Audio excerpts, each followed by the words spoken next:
Innal hamdalillah nahmaduhu wa nasta'inuhu wa nastaghfiruh wa na'udzu billahi min shururi anfusina wa min sayyiati a'malina may yahdihillahu fala mudilla lahu wa may yudlil fala hadiyalah asyhadu an la ilaha illallah wahdahu la syarikalah wa asyhadu anna muhammadan abduhu wa rasuluhu la nabiyya ba'dah.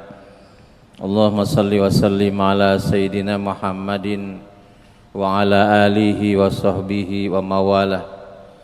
Amma ba'du fa ya ayyuhal hadirun usini wa iyyakum bi taqwallah faqad fazal muttaqun. Qala Allah ta'ala fi kitabihil karim wa huwa asdaqul qailin. A'udzubillahi minasyaitonir rajim. Al-mal wal banuna zinatul hayatid dunya wal baqiyatus salihatu khairun 'inda rabbika thawaba wa khairun amala. Wa qala Allah ta'ala fi ayatin ukhra zuyina lin-nasi hubbus syahwati minan nisa wal banina wal qanatiril muqantarati minadh dhahabi wal fiddah wal khaylil musawwamati wal an'am wal harth. Dzalika mata'ul hayatid dunya wallahu indahu husnul ma'ab. Jamaah rahimakumullah, dalam sebuah hadis Rasulullah sallallahu alaihi wasallam disampaikan bahwa di yaumil hisab nanti, ketika seseorang menghadap Allah Subhanahu wa taala, tidak akan beranjak kakinya, tidak akan bergerak kecuali setelah mendapat 3 pertanyaan dari Allah Subhanahu wa taala. La tazalu qadamai ibnu Adam yaumal qiyamah hatta yus'al an salasin, an shababihi fima afna wa an umrihi fima ablah wa an malihi min aina iktasabah wa aina wa ila aina anfaqah. Yang pertama akan ditanya oleh Allah Subhanahu wa taala tentang masa mudanya, dihabiskan untuk apa. Yang kedua akan ditanya tentang umurnya, dipakai untuk apa. Dan yang ketiga akan ditanya tentang hartanya, dari mana dia dapatkan dan kemana dia gunakan. Jamaah rahimakumullah, hal ini adalah merupakan satu tadhkirah, peringatan dari Allah Subhanahu wa taala lewat Rasulullah sallallahu alaihi wasallam, sekaligus juga merupakan sebuah tasawur imani, persepsi yang harus ada pada setiap orang yang beriman, bahwa setiap kenikmatan dunia yang diberikan oleh Allah Subhanahu wa taala mesti dipertanggungjawabkan di hadapan Allah Subhanahu wa taala. Tentang masa muda yang menyenangkan, yang sering kali juga melalaikan, menjadi bagian pertanyaan Allah Subhanahu wa taala. Tentang umur yang sering kali manusia lupa bahwa dengan bertambahnya umur seolah-olah makin panjang kehidupan, padahal dengan bertambahnya umur sebetulnya makin dekatnya dengan kematian. Dan kemudian tentang harta kekayaan yang menggiurkan, sebuah kenikmatan yang sering kemudian menjadikan manusia tergelincir, lupa dari siapa harta itu diperoleh, dan lupa juga kemudian untuk apa dia gunakan. Yang sering kali kemudian hal ini melengahkan manusia dan kemudian pada akhirnya menjerumuskan pada kehidupan yang pada hakikatnya tidak diharapkan oleh manusia itu sendiri. Jamaah rahimakumullah, harta yang dikatakan oleh Allah Subhanahu wa taala pada ayat yang dibacakan di awal tadi, surat Al Imran ayat 14, dia adalah perhiasan hidup yang diberikan oleh Allah Subhanahu wa taala kepada manusia, sehingga kehidupan ini menjadi indah dengan harta kekayaan. Yang di ayat lain kemudian Allah menyebutkan wa tuhibbunal mala hubban jamma, sehingga manusia mencintai harta itu demikian rupa, yang pada hakikatnya harta itu di dalam ayat Al-Quran dikatakan dia adalah penopang kehidupan. Surat An-Nisa ayat 5 menyatakan wala tu'tus sufaha amwalakum allati ja'ala lakum qiyaman. Janganlah diberikan harta itu kepada orang yang tidak bisa menggunakannya, karena harta itu dijadikan bagi kalian adalah untuk penopang kehidupan. Di ayat yang lain, harta dinyatakan oleh Allah Subhanahu wa taala mesti berfungsi sosial di dalam kehidupan sebagai satu investasi di akhirat kelak, sehingga orang yang berinvestasi dengan harta kekayaannya dinilai oleh Allah Subhanahu wa taala sebagai orang yang berbakti kepada Allah. Allah Subhanahu wa taala menyatakan innamal mu'minuna alladzina amanu billahi wa rasulihi thumma lam yartabu wa jahadu bi amwalihim wa anfusihim fi sabilillah ulaika humus shadiqun. Orang yang imannya benar adalah yang beriman kepada Allah, beriman kepada Rasul, kemudian tidak ada keraguan, dan kemudian berjihad dengan harta dan jiwanya di jalan Allah. Dan kemudian Allah Subhanahu wa taala menyatakan wa atal mala ala hubbihi dzawil qurba wal yatama wal masakin was-sa'ilin wa fir riqab wa yaqamas salata wa atas zakat. Yaitu orang-orang yang mengeluarkan harta yang dia cintainya kepada kerabat dekatnya, kepada orang-orang yatim, kepada mereka fakir miskin, dan orang-orang yang minta-minta, dan orang yang butuh pembebasan daripada perbudakan, dan mereka yang mendirikan salat, mereka yang mengeluarkan zakat. Jemaah rahimakumullah,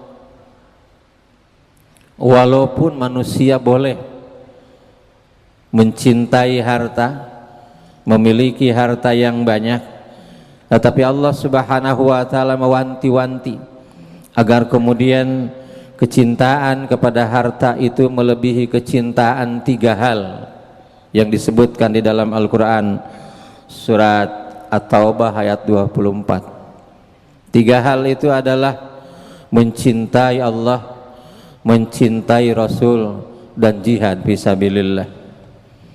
Jamaah rahimakumullah, Allah Subhanahu wa taala berfirman, "Qul in kana aba'ukum wa abna'ukum wa ikhwanukum wa azwajukum wa ashiratukum wa amwalun iqtaraftumuha wa tijaratun tahshawna kasadaha wa masakinu tardawnaha ahabba ilaikum minallahi wa rasulihi wa jihadin fi sabilihi fatarabbasu hatta ya'ti Allahu bi amri wallahu la yahdil qaumal fasiqin." Katakan, jika ayah-ayahmu, jika anak-anakmu, jika saudara-saudaramu, jika istri-istrimu, jika keluarga, jika harta yang kalian usahakan, jika perniagaan yang dikhawatirkan kerugiannya, dan jika tempat tinggal yang disenanginya lebih dicintai daripada Allah, dicintai oleh kalian daripada Rasul, dicintai oleh kalian daripada jihad fisabilillah, maka tunggulah sampai Allah kemudian menurunkan siksanya, dan Allah tidak akan memberikan petunjuk kepada orang-orang yang fasik. Orang-orang yang mencintai harta kekayaan, kehidupan dunia yang 8 hal disebutkan di dalam ayat ini, melebihi kecintaannya kepada Allah, Rasul, dan jihad fisabilillah, digolongkan oleh Allah Subhanahu wa taala sebagai orang fasik yang pada suatu saat dia akan mendapatkan azab dari Allah Subhanahu wa taala. Mungkin jemaah yang berbahagia kita bertanya, kenapa demikian rupa? Padahal semua itu adalah naluriah juga yang diberikan oleh Allah Subhanahu wa taala kepada manusia. Jemaah rahimakumullah, kalau kita merenung, maka ternyata ketika manusia melebihi kecintaannya kepada harta, kekayaan dan hal-hal yang sifatnya duniawiyah dibandingkan dengan cintanya kepada Allah Subhanahu wa taala, maka disinilah manusia biasanya menghalalkan segala cara untuk mendapatkan apa yang dicintainya itu.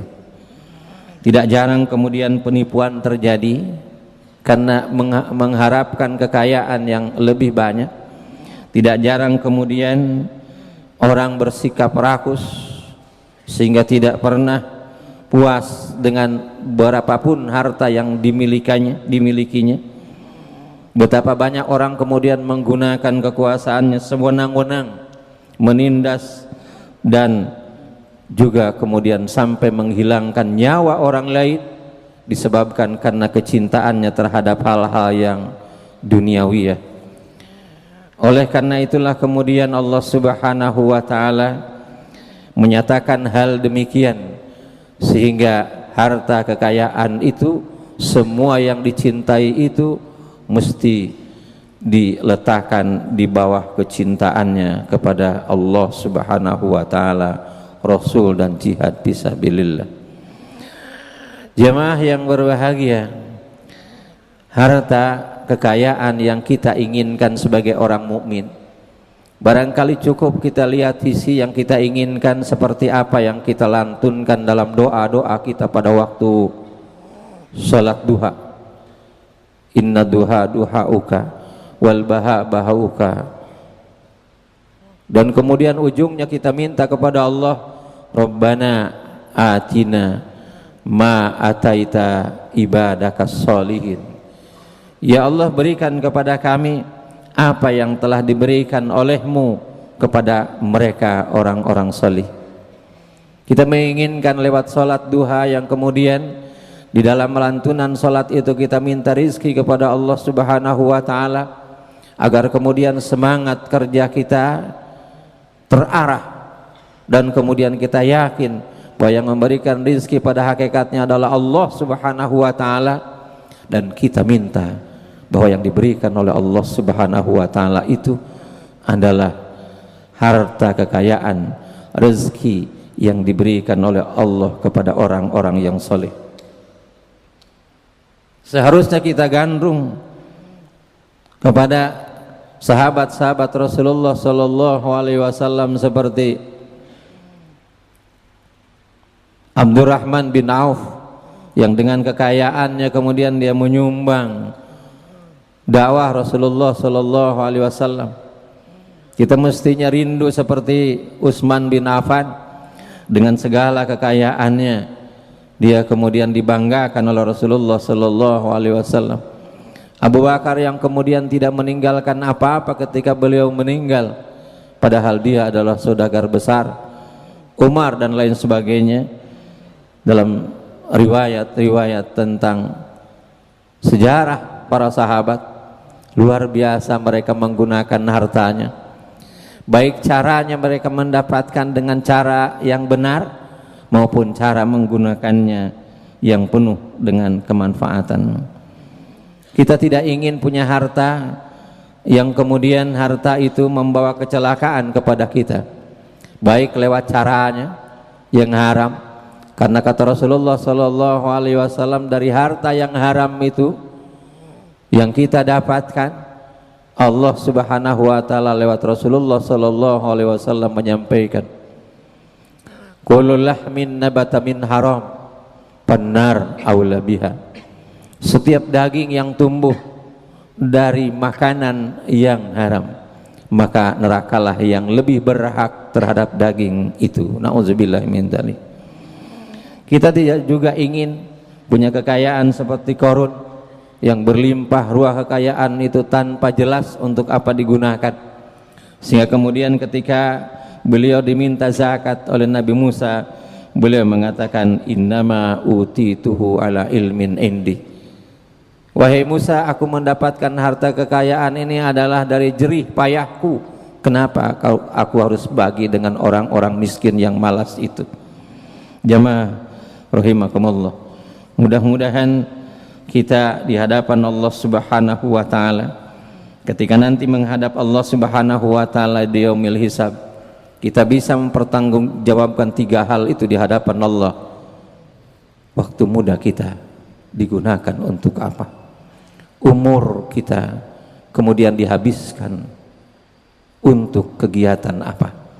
Dan kemudian harta yang kita miliki dari mana kita dapatkan dan untuk apa kita manfaatkan. Barakallahu li wa lakum bil Qur'anil azim wa nafa'ni wa iyyakum bima fihi wa dzikril hakim wa taqabbala minni wa minkum tilawatahu innahu huwas samiul alim fastaghfiru innahu huwal ghafurur rahim. Astagfirullah.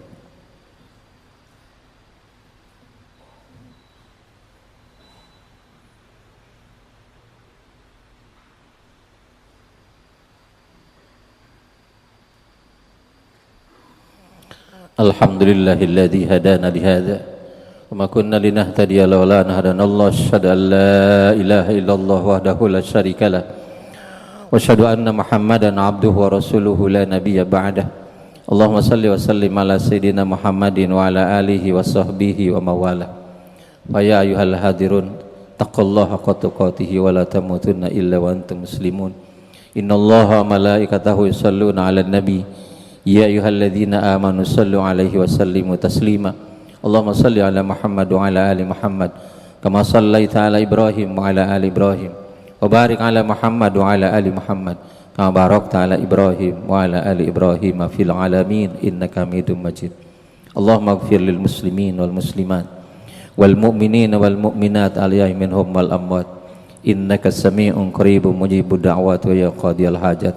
Rabbana ighfir lana dzunubana wa liwalidina wa li ikhwanina alladzina sabaquna bil iman wa la taj'al fi qulubina ghillan lil ladzina amanu innaka raufur rahim. Allahumma ahsin aqibatana fil umuri kulliha wajirna min disid dunya wal akhirah. Allahumma rabbana la tuzigh qulubana ba'da idh hadaitana wa hab lana min ladunka rahmah innaka antal wahhab. Allahumma rabbana inna sami'na munadiyan yunadi lil iman ana aminu bi rabbikum fa amanna. Rabbana faghfir lana dzunubana wa kaffir 'anna sayyi'atina wa tawaffana ma'al abrar. Allahumma rabbana atina ma ataita ibadakas salihin. Allahumma rabbana hab lana min azwajina wa dzurriyyatina qurrata a'yun waj'alna lil muttaqina imama. Allahumma rabbana atina fid dunya hasanah fil akhirati hasanah wa qina azabannar. Subhanaka rabbika rabbil izzati amma yasifun. Salamun alal mursalin alhamdulillahi rabbil alamin. Ibadallah innallaha ya'muru bil adli wal ihsan wa ita'i dzil qurba wa yanha 'anil fahsya'i wal munkari wal baghi ya'idzukum la'allakum tadhakkarun. Fadhkurullahal azim yazkurkum was'aluhu ala ni'amihi yazidkum wa la dzikrullahi akbar. Aqimis shalah.